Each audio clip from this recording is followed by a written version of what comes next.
প্রাক প্রাথমিক শিক্ষা ব্যবস্থা ২ বছর করার পরিকল্পনার কথা জানালেন প্রধানমন্ত্রী শেখ হাসিনা।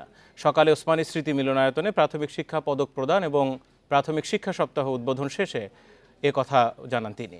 প্রধানমন্ত্রী বলেন, দারিদ্র্য মুক্তির মূল শক্তি শিক্ষিত জনগোষ্ঠী, আর সেদিকে লক্ষ্য রেখেই কাজ করে যাচ্ছে সরকার। আধুনিক প্রযুক্তি জ্ঞান সম্পন্ন প্রজন্ম গড়তে সব ধরনের ব্যবস্থা নেওয়া হয়েছে বলেও জানান প্রধানমন্ত্রী।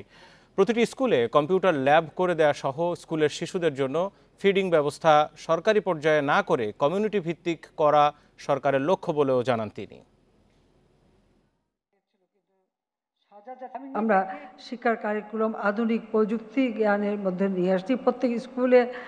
ইতিমধ্যে আমাদের লক্ষ্য আছে যে প্রতিটি স্কুলেই আমরা কম্পিউটার ল্যাব করে দেব।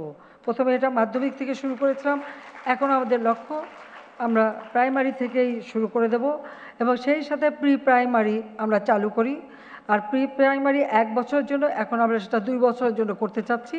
সেটা পড়াশোনা না, বাচ্চারা যাবে, একসাথে বসবে, সবাই বন্ধুবান্ধবে খেলাধুলা করবে।